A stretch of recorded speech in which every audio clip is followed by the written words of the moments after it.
your webinar series with special guest Ileana Musa. Ileana, thank you so much for joining us. My pleasure. It's so great to be here with you on this amazing platform. Congratulations. Very excited to have our chat today.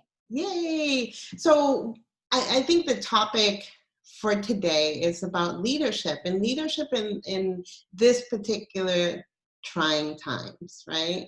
And I want to talk about, you had mentioned before we went live, we were talking briefly, and you talked about what an equalizer this is for women. Can you say that again with the same passion that you told me? Sure. Absolutely. You know, with every transition, with every trying time, there's, you know, we always rely on what we've always known, and then we get to learn new things as we go through it. And, you know, this time in our lives for all of us, you know, globally, has required that we work from our homes, from our living rooms, from our bedrooms. And if you think about the multiple priorities that women have to juggle throughout their career to balance family and work life and a career and have the same aspirations that we all do, for some, you know, where they've needed to work remotely, it's been a challenge. And now this whole process is showing us that we can be just as effective. Productivity can even be higher because we're not wasting time on some of, you know, the commuting, the travel, et cetera. And be just as effective. And so I do believe it's serving as an equalizer for us. And as we look at talent into the future and we look at what the optimal operating models are for work, there's going to be more flexibility because we have been able to show that we can operate in this environment and do it very successfully. As colleagues, as employees, as women, men, I think collectively, and even with clients, they appreciate the fact that we can stay as connected and have the same connectivity and access as we've always had. And as a leader, I think the way, and I'm just going to, give me 1 second. I want to switch this to a gallery view. I like this view a little bit better because it feels like you and I are just chatting. But as a leader, I think our leadership style has also shifted. Can you talk about what has shifted for you as a leader in your particular industry? Sure. I think there's the foundational leadership traits that we all anchor ourselves on, that we've learned, we've developed, we've honed those skills over the years. You know, for me, throughout many years, servant leadership and that framework has always resonated with me because it's really focused on others, enabling others, investing in others, and thinking about inspiring others to take action. And that's how you really get the followership and get others to see your vision, but all with an eye on the talent and recognizing that the people is really your greatest asset. And so using that as a foundation, it does evolve because you have to be nimble and you have to flex depending on what the circumstances are. I would say, you know, current state, being connected so that folks know that you've got their back is really important. The compassion, the empathy, again, you know, multiple challenges. Everyone's trying to do their jobs, take care of family, all in the same, you know, 4 walls. And so they want to know that, number one, the company they work for, the manager that they have, the leader that's setting the stage around the future is helping them navigate these uncharted waters. And they can trust that leader to have their back, number one. Number two, the need to communicate. And again, it could be via this channel, could be remotely, could be on the phone, but the fact that you have access to that leader is incredibly important. You know, I say we've all had great days, good days, some very challenging days. And so having access to that leader to be able to communicate transparently about what you're experiencing is really important. And that starts with the leader being open with you and sharing what they know and what they don't know. I find, Ileana, I'm sorry to cut you off, but I find that people are more accessible. I can access people better, quicker than I used to be able to. I completely agree. I say that this process has made us all more human. because number one, we all have these experiences where we've been forced to share our private spaces with colleagues, employees, clients. And again, it's been an equalizer because we realize when we leave the workplace, we're all faced with the same challenges. We want to take care of our family. We have the same goals and aspirations. And so that has made everyone just more open in terms of having more meaningful connections. And I tell, students, Morgan Stanley just hosted an analyst and summer associate forum yesterday. We had 300 plus interns coming in for the summer. And we talked about the fact that we could, if we think about, hold on one second, in the spirit of work-life integration, here we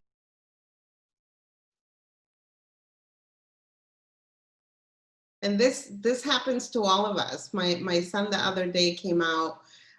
Luckily, he was fully dressed, but he came out of his room, and I happened to me. But anyway, so we were talking to the group that's coming in and sharing best practices and strategies on, building your network and building those relationships. And to your very specific point, now is a great time to do that. Because I find that individuals want to have connections. Mm-hmm. We're all longing to be closer together. And so reaching out to somebody you don't know to grab the 10 minutes and 15 minutes, even if it's in this setting, you're bound to get a yes, and you're bound to get the time to build those connections. So, my advice is always don't let the channel and the fact that you can't have the person to person discourage you from leaning in and asking for the time. Now, I also believe that our habits have also shifted. Now, I learned, I recently read, I thought it was 14 days, but I recently read that it's 21 days to create a habit, right? 21. My habits have changed since the pandemic started. Can you talk about some of the habits? Of course, you have anchor habits, as you talked about, just like you have anchor leadership skills. But can you talk about some of the habits that either you have embraced or shed that have helped you be successful? Sure.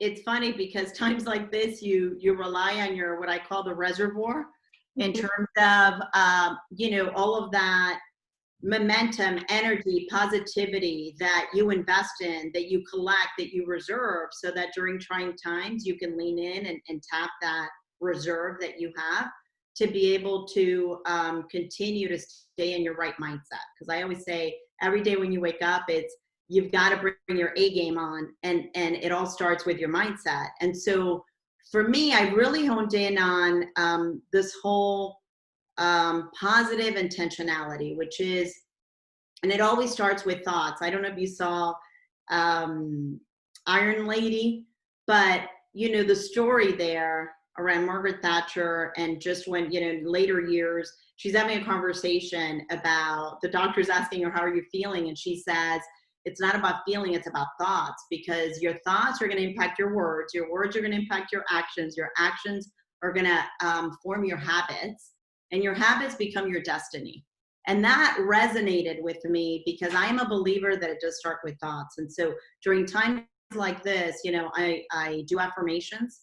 I strongly believe in affirmations because the power of the words sets the stage and the tone for the day, for your vision, for your aspirations. And whenever you sort of go off track, you course correct. It's sort of that self-coaching, that self-discipline. And I find that really helps at a time when there's a lot of unknowns and there's a lot of change around us. My daughter, I became a homeschooler. I am now a summer camp coordinator. There's all these other jobs that we've all taken on, and it's sloppy and it's messy, and we do it during off hours. And so you have to really continue to be in that right frame of mind so that you can give it your best in whatever you're focused on at the time. I had Daniel Gutierrez on yesterday, and he's a mindfulness coach, and he talked about exactly what you're talking about, being intentional, having a focus, the I am statements, all part of this intentionality of what you're going to do, whether it's daily, whether you're looking at 5 years from now or what. And it's okay to change what that is based on your new circumstances. Yeah, and I do that even with my daughter, Bella. Annabella is 7 years old, and we're practicing that now because, to your point on building habits, it's a skill that you have to hone, develop, practice. And I think the earlier you start, the happier you become because you embrace every opportunity, understanding that whatever the outcome is, it's going to be the best outcome for you. I know for myself, and I've said this a number of times, so forgive me for those folks that are hearing it over and over again, but the first thing I do when I get out of bed is I make my bed. And that just is a signal to me that my day is actually starting, that I'm done not thinking about things or just sleeping. Yeah, That you're I'm in ready for the day. control, right? The power of habits is it gives you the power to know that you are in control. And that's very empowering to know that you are shaping the day. The day is not taking over you. And so starting with those habits gives you a sense of purpose that is incredibly important in whatever you're going to do. So just like habits, I think success is not happenstance. It's Mhm. something that you work towards. So can you talk about some of, I want to say, some of the lessons that you learned along the way that have helped you be successful? Sure. And again, some of these topics you're exploring are intertwined Hmm. because the habits you form and that you're disciplined around help define the way you see success, the way you measure success, which ultimately impacts, your happiness. And so, look, one of the habits we haven't talked about, but you and I are both very passionate about is family. And so, and that's been one of the things I've learned a great deal about throughout my career because you do need boundaries in terms of the family time. And my daughter has really driven that home for me in terms of um, time with my daughter is time with my daughter, uninterrupted time. I would say earlier in my career, it all really meshed together and worked a ton, weekends, nighttime. And so having the discipline around the family time is a habit that really helps you be happier in my world. For me personally, finding that balance. And again, balance is not perfection. I always say, earlier in my career, I thought balance was, blocks of time that were repeatable and sustainable. It's not like that. It ebbs and flows. Some days one gets more than the other of you. But overall, you've got the commitment to be able to spend the time. And in my case, it's I want to spend more time with my family because they're an inspiration to me. And so as it relates to success, goal setting to me is really important. Having an eye on, and I know with some of your guests, you've talked a lot Do about. you write your goals down? Yeah, I do. And so I think we all write a lot of things down. We all have our, never ending to-do list that we keep and we try to chip away at it, but it never goes away. And there's a great book called 18 Minutes that talks about, what's your to-do framework and like, what are the big 6 things that you need to make sure you get to because they're aligned to your life priorities. And I love that framework because there's so much that comes into what we need to do that sometimes those 6 that are really important get pushed further down and we don't get to it. So I love to-do lists, but I'm much more strategic with my to-do list. And then I've got sort of what I put into, the aspirational track, which is sort of the longer term thing I want to do. And I talk a lot about this, especially with women as it relates to financial empowerment, Hmm. because you do need to have that plan. You need to understand, where you are today and what are the small steps you're going to take to get to that longer, bigger goal. And there's an incredible sense of purpose and accomplishment when you get there. Whether it's, in my case, years ago, it's I wanted to buy a beach house. And it was a long time dream for many, many, many years. but there was a goal that I was committed around. There were the steps I was taking to get there, and ultimately did. And I think, this whole notion of being empowered by having greater choice, to Mm-hmm. me is really a lot of the work that I do, within Morgan Stanley, where I work, outside of the firm with the organizations that I lend my talent to. But I just think having choice really makes you happier. And so I'm the way I define success is giving it your best, having purpose and passion around everything that I do, and then having a goal setting framework that allows me to understand how I'm doing against those goals that I've set for myself. Who do you think is doing it right? Like we were just talking about Yvonne Garcia a few minutes ago. Yes. You know, Yes. uh, she manages so many different things. So for me, she's somebody that does it well. I have others. Who do Yes. you think for you, who inspires you? Who does it right that you look up to? So many individuals inspire me, and I look up to, in terms of, again, each framework, the way each individual approaches success is very different. We haven't talked about health. I think we all need to take really good care of ourselves, because at the end of the day, we could have success however you define it. If you're not healthy enough to enjoy it, right? It defeats the purpose. And so focusing on your biggest asset, which is yourself first. And I think as, working moms, Latinas, Latinos, like we're very much about taking care of so many people. Right. And sometimes we lose sight of ourselves. And so I think it's also important to stay healthy and be very deliberate in terms of those habits that also focus on a healthy lifestyle, a healthy mindset, which ultimately impacts your productivity, your effectiveness, and ultimately your success.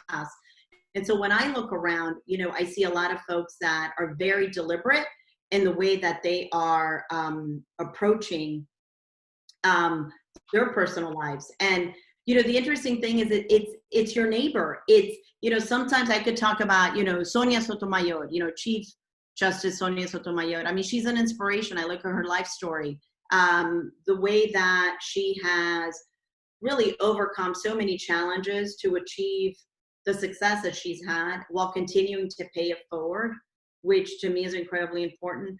But there are so many other Sonias that, are not famous and popular, that have an immense sense of purpose, that, to your point, have an incredible amount of work, competing priorities, yet they find a time to also pave the way for others.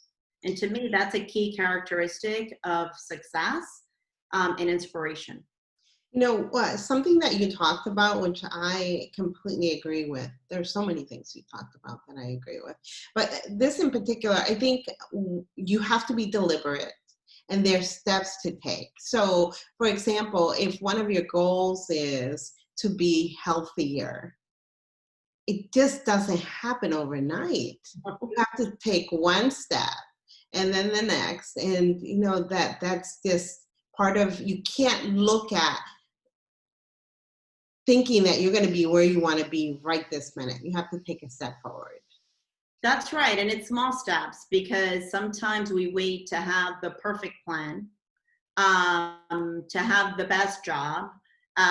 There's so many milestones we set for ourselves in terms of getting started. And then we end up not doing much. And so the question is, how do you chip away and get started sooner? You have to start early. And this is an area, in terms of the work that I do, that we're very focused on, women in wealth. When you think about taking those steps to build that plan, it starts when you're a student. That's why I do a lot of work with students, because it's not when you get that ideal job later on in your career, 10 years in. It's as a student, you build those habits around saving, around having a budget, around setting your goals for what you want to do 10 years from now, that gets you going. And so it's taking those small incremental steps against a very well-defined plan that allows you to achieve those goals. And it's empowering when you do it. I agree with you. When you're talking, I was thinking about, I interviewed while I was at Color Magazine, I interviewed Stephanie Lavelle from Blue Cross Blue Shield of Massachusetts. And one of the things that she said, and it always struck me as really interesting, and I think about it often, is the mere act of doing something creates change. And she Action. often, yeah, and it was, so if you think about that, you think about taking steps, and then you think about being deliberate in those steps, then the path to success becomes much easier. Yes, and I'm gonna add one other dimension, which is to ask, because sometimes Yeah. we believe we're not as proficient as we need to be to take that first step, to develop that plan, to make that first move to get us going. Once you get going, it's so much easier. And so there are so many resources, people willing to help. Ask, because you will get additional support. You will get that next idea that's going to inspire you to get going with whatever that goal is.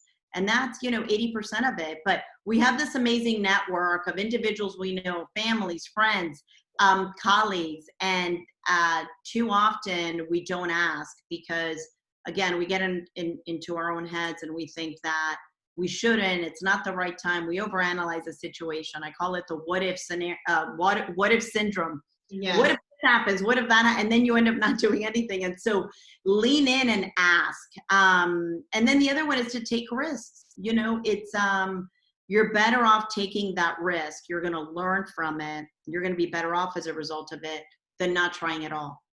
No, I totally agree with you.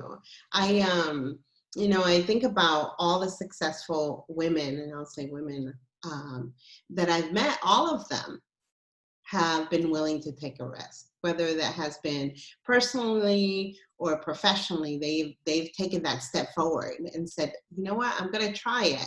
And the second thing that you mentioned about asking, that is so difficult to do. You really need to shed your ego in order to say, you know what, I kind of need help. And especially now, this is a very important time to be able to do that.